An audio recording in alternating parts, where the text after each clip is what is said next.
Good evening. My name is Bob Liff, and this is the CUNY Forum, a monthly town meeting that brings prominent New Yorkers together with faculty and students of the Edward T. Rogowski Internship Program in Government and Public Affairs.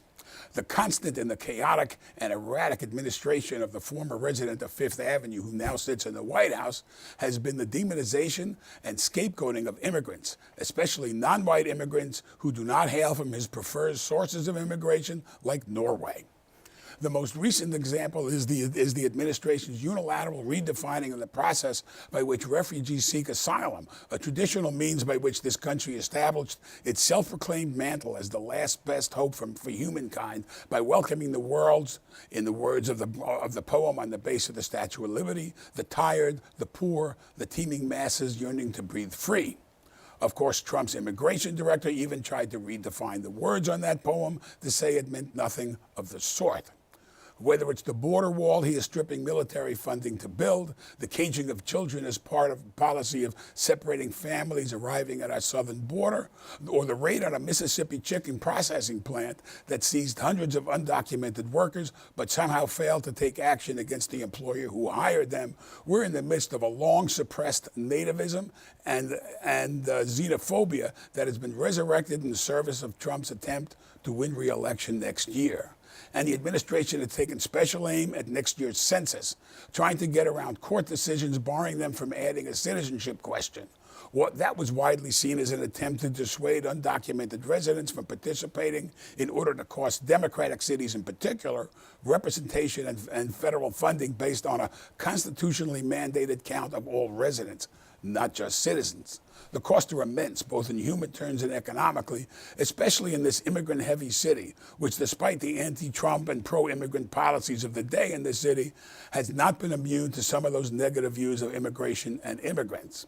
One of our guests today argues in a book that immigration in New York demonstrates are two fundamental traits, economic dynamism and human diversity, that, quote, has made us a city that inspires dreams and sparks conflict, but frustrates efforts to establish enduring levels of order and general prosperity, unquote. We're joined today by four New Yorkers who have taken part in the debates over immigration and the economic, humanitarian, and political implications of that debate. Catalina Cruz is a member of the New York State Assembly from Queens, representing immigrant-heavy neighborhoods, including Corona, Elmhurst, and Jackson Heights, and was herself an undocumented immigrant, a so-called dreamer who arrived from Colombia as a child with her family. J.C. Polanco is a Bronx lawyer, activist, and Republican Party leader, albeit a never-Trumper, let me hasten to add, who was also an adjunct professor at CUNY's Borough of Manhattan Community College. David Reimers is a professor emeritus of history at New York University, is a co-author of that aforementioned and recently updated book, All the Nations Under Heaven, Immigrants, Migrants, and the Making of New York. And Felipe de la Hoz is a reporter specializing in analyzing immigration and is co-founder of a valuable new blog called Borderlines, focusing on the issue. David, let me start with you. In the book, there's a rather remarkable chart. I think it was in 1990, Russia, Italy, European countries were the primary source of immigrants in this city. And now you have to go way down the list before you come to the first European country. I think it's 9th out of a top 10. What does that tell us? Well, for one, the law changed. That's a big factor. And without changes in the law, you wouldn't see a shift. I mean, it's changes in laws, not just the 1965 Immigration Act, which is in some ways was restrictive. But as those laws changed, they tended to open the door more, just at about the time when the European economies had fully recovered from the war, and Europeans are no longer wanting to come to the United States. But after the fall of the Soviet Union, however, a number of Poles and Russians and so forth did begin to come again, but Europeans represent only 10% or less of our immigrant pool. At the same time, because of globalization and the sense that the United States is a country of opportunity, and certainly American culture through television, travel, what have you, has been spread all around the world. Other people want to come to the United States, and they have so chosen to do so. We have a backlog, about 4 million people wanting to get into the United States today. So the desire to come obviously is still there. That's 4 million people wanting to come legally. Legally, right. Catalina, you're one of those new type of immigrants. I mean, your family came from Colombia. You were a dreamer. You were an undocumented immigrant as you were growing up. This is a personal issue to you, not only to your district, but to you. No, absolutely. Look, I understand that need to flee a country where you have war, where you have poverty. That's the reason why my mom decided to pack everything and leave. She was a middle-class working nurse and packed up everything because the country was so dangerous. So when we have folks coming to our border doing something that's under international legally permissible, and you see people trying to do exactly what my mom did for me, and instead we have our government turning around and putting these kids in cages, it angers me, it worries me, and it makes me want to work that much harder for people in our community. Right now, just today, I had two of my constituents, one, her son got picked up by immigration on his way to court to actually face the law. They picked him up. And then I had another one who has to come and do her homework in my office because she's so afraid that if she goes home, immigration is going to show up to her house and pick her up.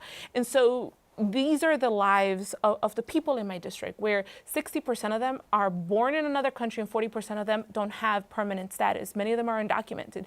So for me, this is not just about the people that I represent. This is for the mothers like mine, for the children like me who are still living in the shadows. Felipe, in your first blog post, since it's a new blog, Borderlines, I recommend you all take a look at it. You quote an immigration official who was speaking to the Houston Chronicle saying the administration is trying to just throw spaghetti up on the wall and see what'll stick. They're trying all kinds of things. One of them, and the most recent one, of course, is the unilateral redefinition of asylum, that you have to apply in an intermediate country if you're coming from Central America, which the largest number of people are. But just as Catalina said, her mother brought her here because they were fleeing poverty, they were fleeing, they weren't kind of a classic definition of what asylum was. Right. Yeah. No. And I think that the asylum ban, as it's called, is very indicative of the tactics that the administration is using, which is that they have certain statutory power, under the law, and they just take, whatever thing they can, grab onto and expand that way beyond any kind of intended definition, once a particular law was passed. So with the asylum ban, for example, there's something in the law that says that, it is possible that if there's a safe other country that somebody could have, gotten asylum in prior to arriving in the United States, that's possible, but that's only ever been done with specific, bilateral agreements like the one we have with Canada. No one's ever tried to do it in this kind of broad-based way, but they kind of will throw that at the wall. They know it's going to get tied up in court, and sort of just the agglomeration of all these different things that, it's a combination of the fact that the executive does have a lot of latitude with immigration matters specifically, and that Congress hasn't, been able to act in any way. That's kind of, there's just tons of things coming down the pike almost every week, and kind of collectively they're what some immigration attorneys and others that are kind of observing this will call sort of the invisible wall, like some of these objectives have been achieved by rulemaking as opposed to policy making at Congress. JC, the politics of this is a mess. You and I have been around politics for a long time. Yep. In particular in the Bronx, where you are, which is an immigrant-heavy borough. It seems clear to me that, and we're in New York City. We are, kind of an island of tolerance, if you will. Yep. One of the points that David makes, he quotes somebody in his book saying, the question is, will New York's tolerance spread to the rest of the country, or will some of the intolerance of the rest of the country come into New York? I think New York City is an incredible place. It's almost like the Mesopotamia of the planet. Here we have every race, every ethnicity, over 100 plus languages in Queens alone, if I'm not mistaken. It's incredible to see the diversity here. It's our strength, no doubt. I think unfortunately with this topic, and I have to tell you, in my classroom, there is not one hotter topic than immigration. It affects everyone. It affects people you know, people you don't know, your friends, people that you've heard of. And I think all of us are compassionate people. So when I hear a story like the Assemblywoman's, it's very inspiring. And I know a lot of other dreamers. So a lot of my students didn't know they were dreamers until they went to apply for financial aid and found out. I remember vividly students telling me, you have no idea, Professor, I had no idea I was here illegally until I wasn't able to acquire financial aid. But because it's such a sensitive topic, I really feel that there are extremes out there that are really muddying the waters. They're really not making a debate possible. They're not allowing us to have a conversation. You have on one end an administration that is hell-bent on stopping even legal immigration, who I became an ever-Trumper when he attacked Mexicans on June 16th, 2015. When he attacked the way he did, the way his administration is attacking people that look like me and people that don't. As a compassionate person, I'm concerned. So you have the Trump administration on one extreme, and then we have to have the conversation, Bob. You started the show throwing bombs, everything about, or anything that was against or pushing back a little bit on immigration, you came out hard against. We have another extreme, and the extreme is we have to abolish ICE, we have to open the border, no more deportations. I see it because I work with these professors in my department. I'm the only Republican in this center, right? So I hear this two extremes, the Trump extreme and the no more deportations extreme, and you know what happens? Everything else gets muddied. And we're not able to have an honest, sensible discussion as to the dangers of undocumented immigration, the new class of people that are in the United States that we're not discussing, that are being paid pennies on the dollar and being abused, and those are the undocumented immigrants. We're not having those conversations because the extremes are polarizing and they're not letting us have a real honest debate. We're afraid to have it, and I think it's unfair. It's a very good point, because I think if the Democratic Party doesn't come up with some kind of an overall program and simply says no more ICE, and you know what happens? They just throw out ICE, the next day dry ICE appears, and you have another. It's just an agency, it's the policy. But if you don't talk about the limits of this and what it means, I think the Republican Party is going to say the Democrats are all for open borders. And that is not a very good issue, especially in places like North, South Dakota or Kansas, and in general the Midwest, down, especially also in the South. And it's very important that we have that conversation. I personally think that we need to increase immigration for a number of reasons, but especially concentrating on the Dreamers, which I think is a no-brainer decision to be made. You have some screening going on, but nonetheless, and we need to deal with undocumented immigrants. But just to throw open the whole thing is just not going to be a good thing to do politically. But so much of this is also economics. I mean, the Mississippi chicken plant raid is an example, and there was another one several years ago in an Iowa meatpacking house, a kosher meatpacking house.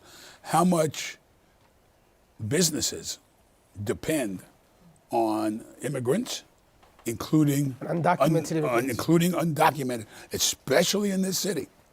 It is not in the economic best interest of a lot of businesses for us to actually have an overhaul in our immigration system. I have to say, I actually agree with you in this whole thing of no rationalizing ban. The idea that defunding ICE is what's going to fix our immigration system, to me, is ridiculous. As a lawyer who remembers history and remembers that we used to have something called INS, and we did away with INS, and all of a sudden we have ICE, and we have other agencies. Until we overhaul the actual immigration laws of this country, it doesn't matter what label we give the agency. It doesn't matter if we fund it, defund it. We will not have a system that truly recognizes the economics of it, the political of it, and the humanity of our immigrants. So right now, I will give you an example. In our district, we have 13 women who are immigrants, some of them are undocumented, some of them are documented, who have been defrauded by their employer, who have had their wages stolen.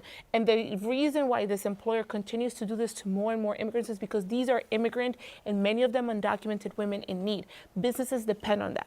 Businesses depend on their way of doing things is, let's steal from this immigrant and this one's not going to do anything, let's get another one, and then let's get another one, and let's get another one. And these are the same folks who will go and donate to campaigns that will keep the same kind of people in power, that will ensure that we're not going to have an overhaul in our immigration system. To kind of ping out the assembly member's point too, I think it's partly at issue here is a change in both mindset and oversight structures, which is that, ICE and CBP and all these things were put into Homeland Security following the creation of that department, which was as a direct result of 9/11. And, it used to be kind of under the Department of Justice, where there was much more rigorous kind of an oversight structure. Once you put it into Homeland Security, it's sort of in the umbrella of all the other anti-terror stuff. So it's a change in mindset. And B, it's much muddier in terms of like who can really, perform that kind of an oversight. It's a more opaque department of the government. The second thing I want to say is that, as far as the economic issue, the Assembly member's right in that it's a lot of the same people who are kind of railing against, undocumented immigration, and at the same time basically Benefiting. relying on that labor for their businesses. The president is obviously the most famous example, but there are certainly others, and the pathways that exist for those labor needs to be met. For example, the H-2A agricultural visa, which is a temporary work visa for farm workers, used a lot here in New York. I mean, it's a mess. The program's a disaster. It doesn't work, and people use it out of necessity. But if there were actual pathways for some of these employment needs and labor needs to be met, people would use them. But by and large, the pathways that exist are... Except that even some of the legal, the H-1B or HB-1 visas, where basically a worker has almost no rights because they're dependent. Yeah. They can be deported if they Or upset blacklisted. their boss. If they So- complain, they're blacklisted. But we also, talking about the economics. I mean, this is very complicated. Immigration is totally tied in with the economy. When in the years after the North American Free Trade Act was passed, which created jobs in Mexico on the southern side of the border, you had a safety valve. People had a place to work in Mexico, didn't come up here for economic reasons, setting aside the asylum argument. And as you punish the country south of the border and damage them, because we are the 800-pound gorilla in the Americans, you almost put pressure on them to come here. Bob, you're failing to at least mention that we've invested heavily in Latin America. We're looking only at the South, but a lot of the undocumented immigration is coming from Asia. It's coming from other parts. It's not just. I mean, that's correct. For some reason, we just focus on Latin America. That's fine. We'll do it for a little bit here. Well, it's because of because of the president's rhetoric that's focused on. I know, and that's unfortunate. And I agree with we you. cannot allow those types of extremists to really not allow for us to have a discussion on all undocumented immigration. So when we look at the investment... Well, it's Chinese, Mexicans, and Dominicans. And Russians, I mean, you have every group on the planet would like to come here, and many of them would like to cut the line. You mentioned, Professor, that there are 4 million people waiting to come here legally. Those are 4 million people that have paid, waiting, they're getting their backgrounds checked, we're making sure we know who they are before they come here, and then you tell someone you can simply just cross over, you can take a visa, extend the visa, you can do all sorts of things to cut the line. And we have to figure this out. Americans don't want to hear about that anymore. Americans are not comfortable with the fact that people are cutting the lines and there are 4 million people waiting to come in, and we have 11 million people that are here undocumented. They just don't. I know it sounds terrible, but we have a country that elected in 2016 someone who was incredibly anti-immigrant, not just undocumented, any kind of immigrant. The country's telling us... especially some kinds of... the country's yelling loud and clear, do something about this issue. Because when you talk about economics, you're not talking about the 26 states that border the southern border, that sued President Obama because of DACA, that I support, and DAPA, which I support, sued him because they're spending billions of dollars in social services. DACA is the These 26 deferred... states, these 26 states sued the President Obama's administration because he issued an executive order that will have an incredible burden on those 26 states that are spending billions of dollars on hospitals, schools, and other social services. Look, these citizens don't want to pay for that. The people that live in those 26 states, they're part of our democracy. And they're saying you have to do something about this. Simply allowing all these people here without any sort of check is unfair. And it sounds hard for us in New York because, as I mentioned earlier, we're so diverse and we're so open-minded. When you get further down there, it's not as open-minded, and a lot of people are suffering because not only are they losing their jobs, because people are being exploited. Assemblywoman, you said that these businesses are dependent. They're exploiting these undocumented immigrants. And they're paying them much less than they would an American citizen. And they're taking advantage of that. So you have a lot of anger in What this. would you do? I would, absolutely. First thing I would do is allow for dreamers to be legalized. Yeah, I think we all agree. That's no, absolutely. but no-brainer. You would think so. But would you believe that we had that in our hands, and because the extremists were let in, we don't have dreamers legalized anymore? Yeah, I know. That was actually available. Then what you do is that you have to do something about closing the border. Now, it sounds tough. But Americans want, repeatedly, polls show, Americans want to do something about closing the border and taking care of the people that we already have. Whatever that process is, whether it's you'll never be a citizen, but you'll be a legalized green card holder, I think that's something that we should be able to talk about, honestly. But simply deporting 11 million people is unfair. It's insane. It's ridiculous. It's inhumane. We did that with Operation Bootstrap, not at that level. But I mean, we have to be honest and have the discussion as to the 11 million that are here undocumented, that are a heavy burden on many states that don't have the ability to pay for these things. I mean, I think that part of the conversation that often gets lost is that those 11 million people, we're contributing to the economy of every single state we're living in. And we can't even benefit from it. So there's this whole notion that often gets repeated that we are taking from the state coffers, we're getting this benefit, but we're not. None of us, when I was undocumented, when my mother was undocumented, none of us could apply for any of those state benefits. But you pay taxes. Yet we paid the taxes and we paid into the system, and you're looking at millions and millions of dollars. So you're right, we have to have a frank conversation, but that needs to be a part of it. The conversation needs to have that understanding that we do not qualify for any of these social services that they were suing for. We can't actually get them, but we are contributing. This is that whole notion that I think you as a Republican would agree with. You can't have taxation without representation in this country. And that is what 11 million undocumented immigrants continue to have. And I can guarantee That's not true, Assemblywoman, because they count towards the census, right? To Not this day, this they count time. towards the census. Not this time, it They doesn't seem do. like they will. As of today, they That's do. the only. No, as That's of today, the only. the undocumented immigrants do count towards the census, and they do get representation because you have a lot of Congress members in California who are representing districts that have many undocumented immigrants that count towards the 720,000 in the population. So that's not technically fair. Professor, I'm sorry. I was gonna, the thing about the line though, and because if we're gonna have a productive conversation, I just think that like that's one of the things that we can't let slide. What's that? You know, you Jumping mentioned the the line. line and waiting What in line? line multiple Yeah, times. that's true. There's no line though. That's You're true. not The lying. professor mentioned 4 million people waiting. Wait, let him go. That's a fact. Right, but that's 4 million people in very, very limited set pathways. You know, we're going to talk about like opportunity for everyone to kind of. If you let all 4 million in today, believe me, there'd be 4 million or more. It's great. We have amnesties, and the numbers go up again. It's just as long as the desire is to come to the United States, you're going to get these lines. And when you have a line and that, you're going to have people who want to cross it.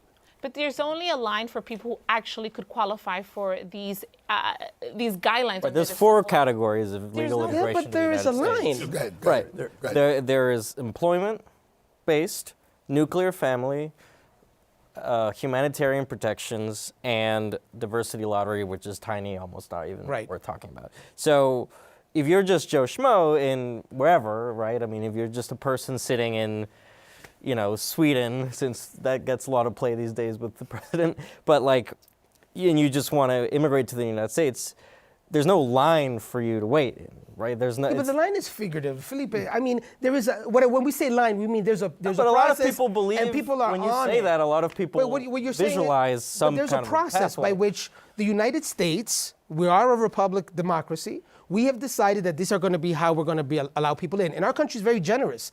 We have over 1 million legalized people that have become citizens in the United States to immigrate to the United States. That's a lot of people. We're a generous country. 1.1 million people have come legally in the United States in the last 2 years. Yeah, That's amazing. I think the terminology no, is but that's important. important. No, I'm saying it is important. But if I say line, I mean, obviously the people are not standing in line across the ocean. I'm saying figuratively, there are people that have put in and they're waiting. And you know what? The American people have said, these are going to be our laws.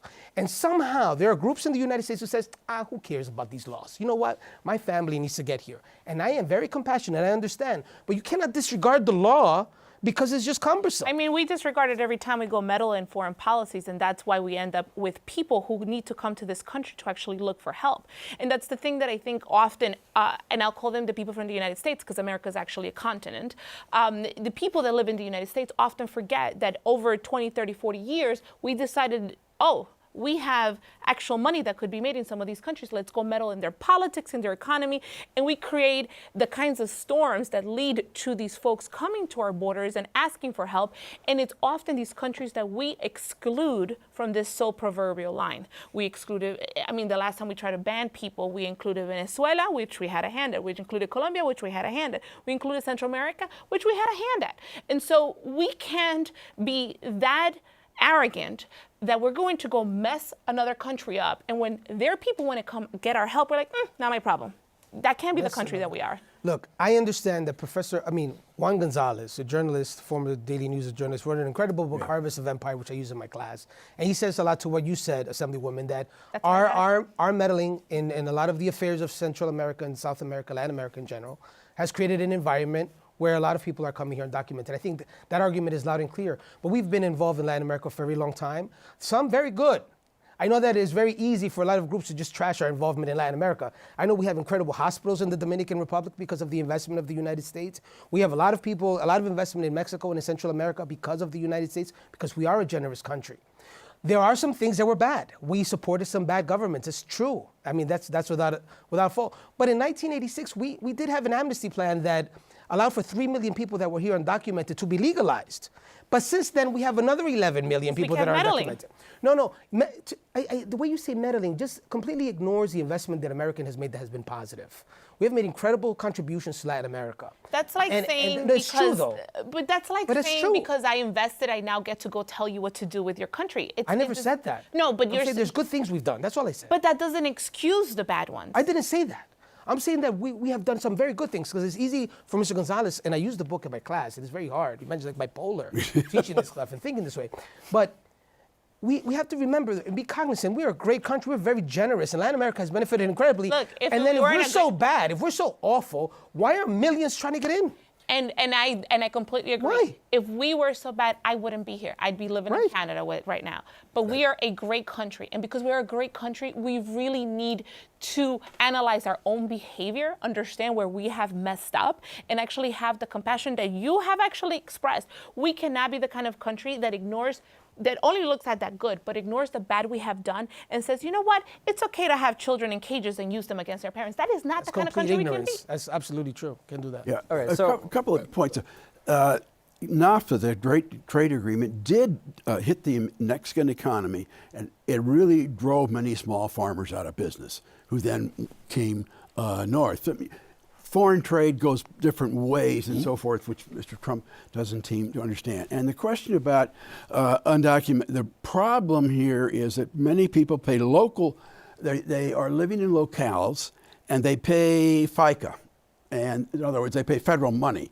So the money goes to Washington, and they are using schools, local hospitals, roads, fire protection, and so there's an imbalance. One easy solution would be, to me, to give those states which are highly impacted by immigration some federal kind of money. Occasionally this is done, but not really from that standpoint. But your point about we have to have borders, I think it's an illusion. It is. I don't think we're ever going to have really secure borders. We have several thousand miles in the south, several thousand miles in the north. The government calls the people who are not immigrants non-immigrants. There may be 1 million foreign students. There may be 1 million of your H-2s and all the other temporary workers going in. Above all, they are tourists who come in for 90 days and travel around, and some of them disappear and become undocumented immigrants. And they're also, our borders are very, very loose. You build a wall, but we created in the 1920s 3 million border crossing cards. And these can be easily forged. It gives a person a right to cross the border to shop but not work. Everybody knows who give these cards. It's a kind of an abuse. And we also allow immigrants, that is, people with green cards, or U.S. citizens, live in Mexico or Canada and cross daily to work. And so you have hundreds of millions of crossings into the United States. And I guess the problem to get all of this under control would make us some kind of a police state. I don't see another kind of solution there. We can tighten up, we can build walls, we can do a lot more I think we can do a lot more with employment, and especially employers using an e-verification system for that. But we had, when the first amnesty went in, 3,000 employees on the border. We now have 20,000. The Department of Homeland Security is really the biggest growth department we have in the last 30 years. And it has not stopped it. I mean, it's a very difficult problem, and it inevitably is going to turn loose a number of people who are not too careful about other person's lives. So it's a very sorry kind of situation. I don't know really if there's any way out. Some people have suggested temporary worker programs. The problem with some of those is that they lead to abuses, and the workers don't have much. Since I retired, we go up to Vermont in the summer. We stay up there, and the dairy farmers want workers because the kids don't want to work in the dairy farms when it's 20 below zero in Vermont. So they are employing Mexicans, but they are without documents. But the local sheriff in the town of Middlebury and other communities know that the dairy industry is crucial. So they will not pick people up. They let it go. And various people around, you go in the grocery store, you can tell who's buying what. And you can tell in the fall when the Jamaicans come in with a legal temporary worker permit to harvest apples. So there are various ways to deal with this situation, but I just, studying over the years, think it's always going to be messy. And we're very lucky if we can come out with some kind of a controlled kind of situation, but I just don't expect utopias. And I think our present policy of family unification and 140,000 places for people with skills are the best. I'm more dubious about the lottery. It's not a very good way to bring immigrants in, and we have to do something about the southern border. But if you suddenly clear up the border problem, what's going to stop 10 more years from another war bringing people? I mean, we're just going to have to live with this. Good. And it's not easy unless you want to go in an armed garrison police state like Eastern Europe had from the 1950s down to 1989. That's where you want to live.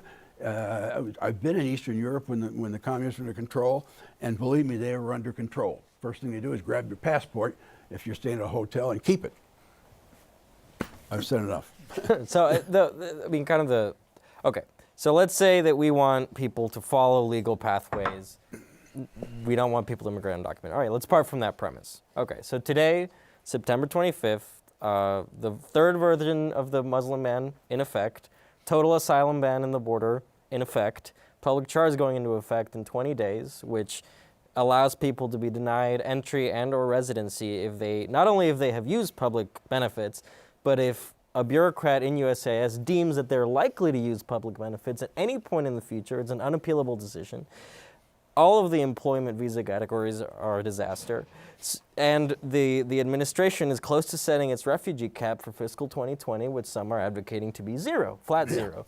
No refugee resettlement whatsoever. So if we say that we want there to be sort of legal pathways to resettlement, and those pathways have to exist, right? I mean, can we agree on that? The pathways need to be real. And so, it seems like the discussion, I mean, it's kind of hard to have this discussion when, you're advocating, certain people are advocating for this population to kind of like gain some sort of, legal right to stay or whatever else, while at the same time, almost every avenue is closed. Felipe, you've mentioned several things that I don't agree with that this administration is pushing. And the first thing I said when we sat here was that they're extremists. And they unfortunately have won this election, and they're pushing things that I don't agree with. He surrounded himself with guys like Stephen Miller who disgust me with their policies. So I don't agree with a lot of the things that you just threw out there.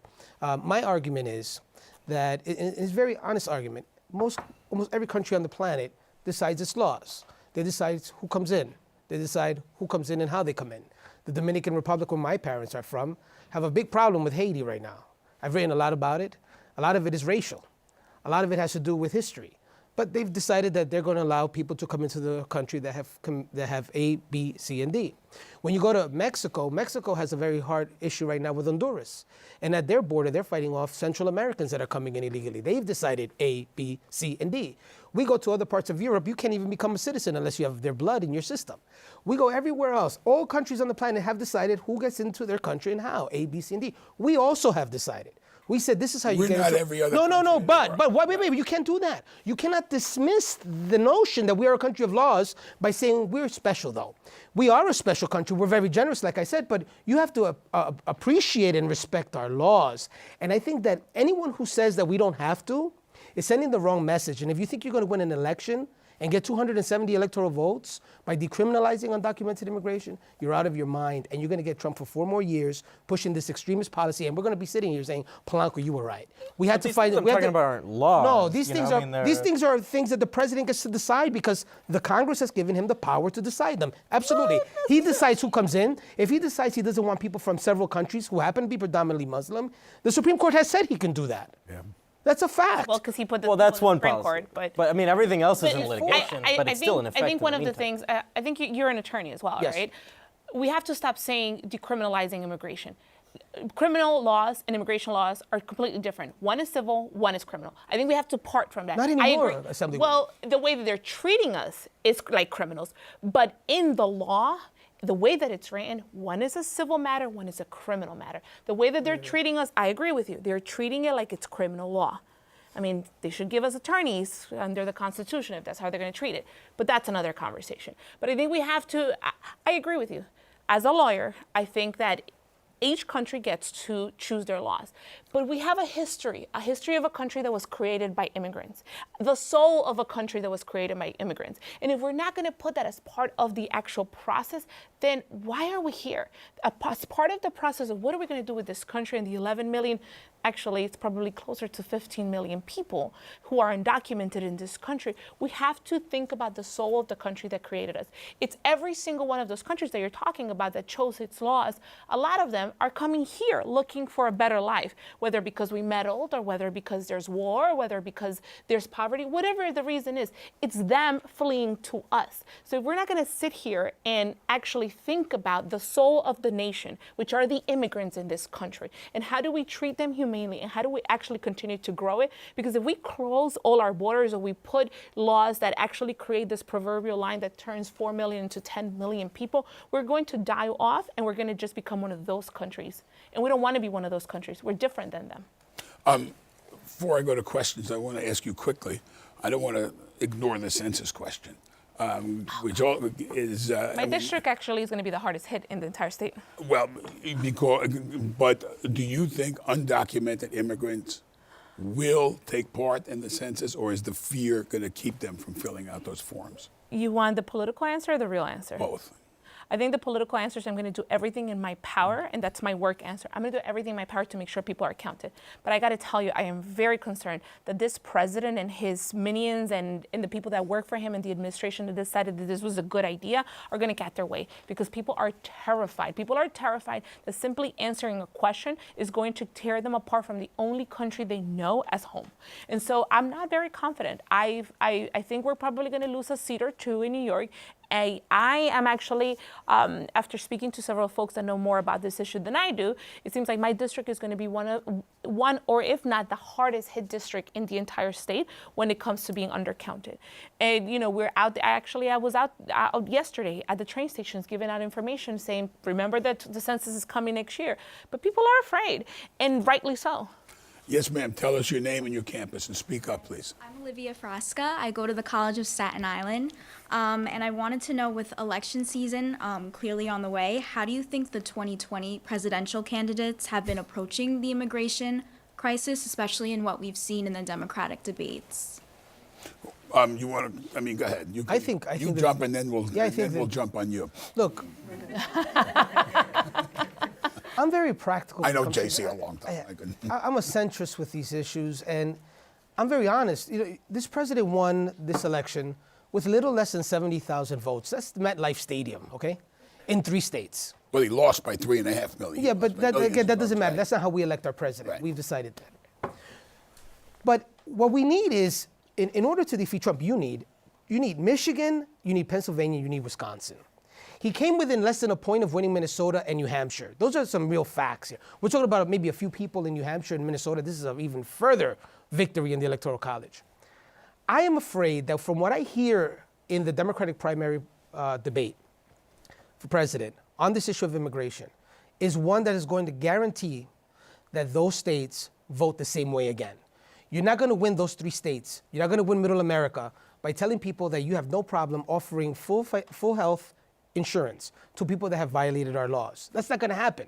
The question of driver's licenses hasn't even come up yet. But when the rest of the country realizes that there are 2 or 3 states, including New York, who have allowed for people who are undocumented to have driver's licenses, which are legal. I got to tell you. No, those are a huge issue.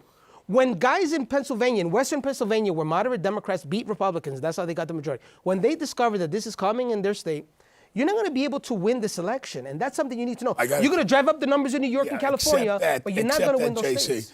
That issue is cutting your nose to spite your face. No, that's not true. Just a minute. That's an issue of symbolism as opposed to substance, and it's an example of the way that this president is playing on the fears of a reality, which is that this country is on its way to being, this is an oxymoron, a majority-minority country, just the way this city is a majority-minority city, and that changed the politics in this city. And I have to agree with you, because having been front and center on the fight for driver's licenses in New York. Why wouldn't you want to know who's driving? I just want, That's you didn't what give me a It's a- chance, Bob. You it's a- said that it no, was symbolism. but I it's cut a my symbol. nose, spite my face. It's a You symbol. let me say it. It's an Plus issue insurance. of symbolism. I want them to have a more license than and substance. insurance. You know what's interesting about this? And I'm sorry, but this is a fact. I've had clients lose their licenses because they didn't pay their child support. Do you know what? When you are an undocumented immigrant here, and 99.9% are wonderful people, if you're watching, that's my position, okay? But you haven't gone through the background check. We don't know who you are. We don't know what your background in driving is. don't We know don't know who if I you. am. Oh, no, excuse me. That's not true. Wait, hold up. That's not true. Wait. You have not gone through the proper process for us to know if you owe child support. We don't know if you have drunk driving records. We don't know anything. all That in state records. That's not true. If you're coming in undocumented, you have not gone through the process. So these people. You have a license, they'll know. But these people that are coming undocumented. I think that's where he's going. But these people that are coming undocumented without any documents at all, and they come to New York, they're now at an advantage because we don't know anything about. They can owe monies to the states in judicial judgments. We don't know anything because they haven't gone through the background. But here in the United States, in order for you to get a license and you're a citizen, you have to make sure that you have no judicial judgments that you owe. You have to make sure your child support is up to date. You have to make sure that you have no DWIs or any other felonies in your background that would have prevented you from getting a license.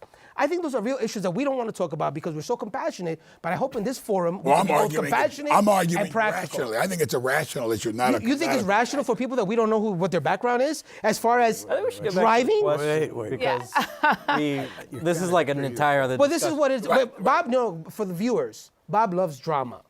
And this isn't scripted, and I think that this is great for us. I'm just mentioning the fact that the Democratic primary is very important, and you need to connect to Middle America. And when you start being a little too far left on issues to appease to a base, you're going to lose But out. this is a country of extremes. You get the kind of extreme that instills fear and that points every single bad thing that happens in this nation onto immigrants. Oh, it must have been an immigrant's fault. Oh, it must have been an immigrant. And so that's how we ended up with the president that we have now, because we ended up blaming everything on immigrants. He capitalized on that. He fundraised on that. He married that, but that's another issue. And we end up now where we are. And so I partially agree with you. But I think the answer to that is to have an immigration plan, a candidate with a realistic immigration plan. I've actually made an endorsement because of Elizabeth Warren, because I actually think that her immigration plan is that much more realistic than other ones I've seen out there. Because I think you have to be, in certain aspects, you have to be pragmatic. And I like to see the nation understand that it's amazing to run in poetry, but you can't always govern in poetry. You actually have to govern in prose at times, and you actually have to be more pragmatic and understand that if we keep on having these extremes, we're going to end up with Trump all over again. By Yes, the ma'am. way, Go ahead. do you Yes. know why Trump really wants to send them back? He wants to get rid of his wife and in-laws. Yeah, I mean that. And he could divorce his wife and then take up with some 30-year-old, but the damn in-laws would still be there.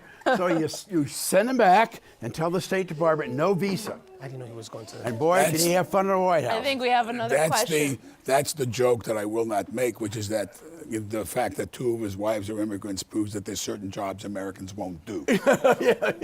Yes, ma'am. My name is Leona Bryce, and I attend Medgar Evers College. Documented immigrants are also being threatened and ridiculed. As a college student trying to move forward with my career, what process is being done so it could calm my fears as I move forward in life? I mean, I assume what you're saying is that even documented immigrants suffer from the discrimination that's put onto undocumented immigrants, and the people who are doing the discriminating are making no distinction. That's very real. I think that's part of the ignorance that has been empowered by this presidency, where we have someone that can say, oh, I see you, you must be undocumented because of the way you look, There's no distinction because of your accent. There's no distinction between who's documented or who's not documented. You can't tell. I mean, when I was undocumented, you couldn't tell that I was undocumented. I've had the same semi-Brooklyn accent my entire life. And so Brooklyn people don't have an accent. Yes, we do. Everybody well, else I'm does. from Queens now, so Okay. it's gone. Okay. And so one of the things that we're doing is working with state agencies, with city agencies, to make sure that people understand their rights.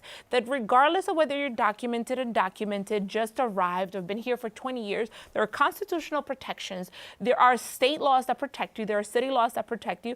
And we're working with them to make sure that they're actually functioning, because we can promise you the world, but if the city and the state agencies are not talking to each other or are not working the way that they need to, you're not going to get the protections that you need. And so I think a lot of it is education, because even you as citizens don't understand their rights. And so we have to make sure that we're out there.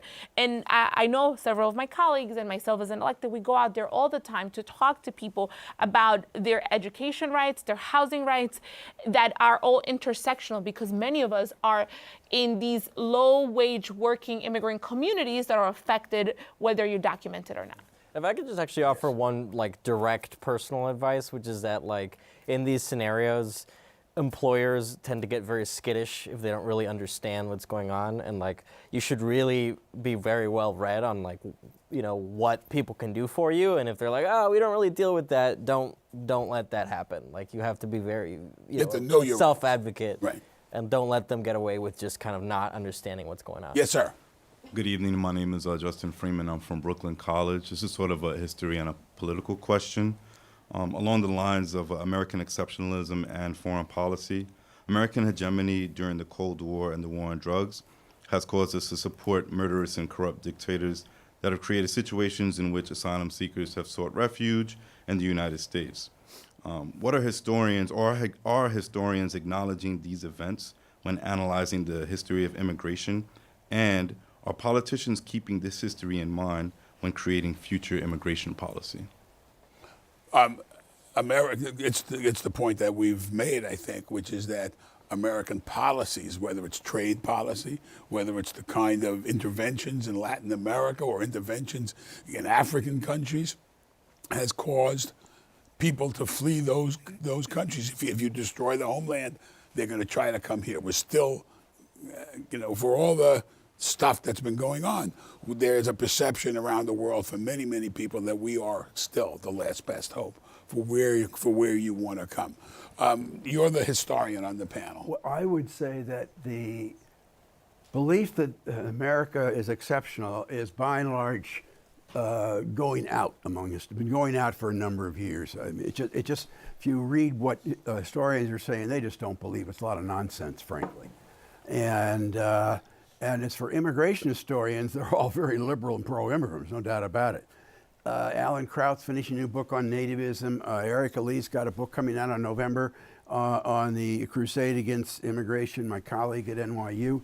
Hasia Diner's got a new book coming out, a new history of just immigration rather generally. I know all these three people, and believe me, they're not going to not going to take an anti-immigrant point of view. You'll be able to see it when you read this. I think that's a drift of what's going on. American exceptionalism is something I detest, but I think in general the profession is moving against it. Now, how can you not? You know, the Mexican War was a steal, and the atrocities were done, the Spanish-American War, and then we took a 2.5 bloody war to conquer the Philippines afterwards, and so forth and so on, and we lived with slavery. We're the largest slave country in the world by 1860s, in the Western Hemisphere at least. And there are just too many of these things that are really there. I'm just reading at home today the new history of Reconstruction. It's not a nice history. And I would say shortly that politicians or public servants, like I like to call myself, the good ones, we have it in mind. We keep it in mind because we understand that unless we know our history, we're not going to be able to move forward. The bad ones, like the one we have in the presidency, choose exactly what they want to remember and what they want to change. Yes, ma'am. Hi, my name is Nyla Phillips. I am from Medgar Evers College. My question is, from a compassionate standpoint, how can we implement more programs and centers at CUNY for our undocumented students for them to feel safe? Well, CUNY is particularly welcome. I don't know what the numbers are of immigrant students at CUNY. I suspect it's very high, and I suspect that there's a large number of undocumented students at CUNY. Does anybody want to tackle that? I mean, I think most CUNYs are safe spaces. most CUNYs are safe. I know that BMCC a few years ago made it very loud and clear that it would be a safe haven and a safe space for students to come in, a sanctuary college, I think is And what it was many called. of the schools are opening up immigrant centers. I think Brooklyn opened one, John Jay opened one, and my colleagues and I are going to be advocating to ensure that there's one in every CUNY, because there needs to be a recognition that we're at every single CUNY. There's even many of us who are teaching, who are assistant professors with DACA, that we want to make sure that they feel supported. But it isn't just about having the center there. One of the things that happened to me when I was at John Jay is that the resources existed, but I didn't know they were there because nobody was actually coming to me and telling me that they were there. There's this expectation that because I'm a part of the campus, that I somehow have the time on top of my 2 jobs to pay the tuition that I had to pay because I was undocumented, to actually go get the resources. So one of the things I'm going to be urging CUNY is to do a better job at actually putting out the information that the resources are there. Because many of us don't have the time to go to the resources have to come to us. One of the other points is that, dating back to the Koch administration and the Koch order, which said that city agencies will not cooperate, will not turn in undocumented immigrants who report a crime, because obviously you want them to report a crime, will not turn in an undocumented immigrant who goes to a hospital, because you obviously don't want the spread of communicable diseases. It's kind of like my argument about the driver's license. There's a sensible way that you have to live from today to tomorrow, and it's much the same as CUNY.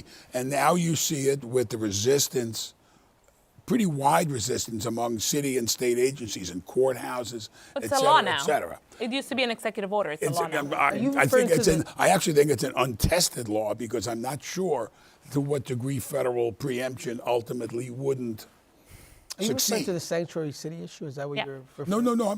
It's a more practical. I'm not doing a broader thing of sanctuary city. I'm just saying about the lack of cooperation. It's tied into being a sanctuary Right, city, right. but it's the practical effect of trying to get from today to tomorrow. I'd say, I think CUNY's pretty good with this already, but in education writ large, it's very important to have information sharing in mind, because it happens all the time that some school resource officer or somebody will jot down a note that they suspect that X or Y may be involved in the gang or whatever. And the fact of the matter is, for a lot of these immigration-related determinations, the government doesn't really have much evidence at all to be able to have someone be considered ineligible for adjustment of status or whatever else if there's something on their record anywhere where they're suspected of having had gang involvement or something. So I think in education, that's one of the bigger issues, being very careful not to put something on someone's record that would have an impact down the line, even if that was not something that the person intended when they wrote that down. Yes. Good evening. My name is Wesley Duarte. I'm a student at York College, and my question to the 5 of you is, unfortunately, there wasn't enough discussion on DACA tonight. There was that brief discussion on the states that have attempted to declare it unconstitutional. So my question is, I was hearing a lot about this conversation about cutting the imaginary line. What about those who cut the line with unintentionally, like those DACA recipients who were brought to the United States as very young children? Obviously, they're not old enough to make that decision on their own. So my question is, would they be considered cutting the line as well? And would the 5 of you in the foreseeable future, could the 5 of you see these DACA recipients have a pathway to citizenship? Thank you. DACA was going to pass in 2001, as I'm sure you know. It was going to happen, and then 9/11 and everything else. And so, I think the problem now is that it just keeps getting tied to this other stuff, right? And then every time that there's a DACA bill, it's also tied to dramatically cutting family reunification and all this other stuff. I think that it can happen in the next few years, obviously highly dependent upon the results of the next presidential election, but I think congressional election. Right, but it's among immigration proposals, it's one of the more broadly popular. Mm-hmm. It actually has, a lot of support from both the Republicans and the Democrats. I think problem historically has been, and I have to put this on my own party, we have many Democrats who are too afraid to actually pull the trigger and do the right thing by our people because they are counting on the fact that we're always going to vote Democrat. And so I think it's time that we actually hold their feet to the fire because we deserve it, our community deserves it, and just because you have DACA does not mean you don't have any political power. The DACA movement, the Dreamer movement, has shown us that even DACA is deferred arrival. For childhood arrival. Childhood arrival. You have shown us that even without documents, you have the political power that many other groups could only dream of. And so one of the things that I urge people is to go out and get others registered to vote so that they can vote on your behalf for the right people to be in office so that you can stand a shot at actually staying with your family. Because what they want to do now is, or what they've been wanting to do, is use your need to stay in this country to divide you from your family. The last time I ran, it's like, well, your parents or you. You can't ask me to choose between deporting my parents and actually me staying in this country. That's inhumane. And so we have to choose the kind of elected officials, be a Democrat or some Republicans who are actually supportive of this, that actually represent the needs of our community. And what our community needs is families to stay together. You want to? I think DACA is one of those things that was going to happen just 2 years ago. It was tied to the border funding. And I don't know if you remember, there was a gentleman named Mr. Miller who got into the president's ear and said DACA is amnesty and your base is going to hate you for it. And before you know it, the money was gone for the border and so was DACA. I'm going to be very honest with you. I think the only way this happens is if you elect, if you nominate someone who is practical on this issue. If you have a Democratic presidential nominee who goes up on that stage and says he's going to decriminalize or she's going to decriminalize immigration and what translates to open borders in today's society.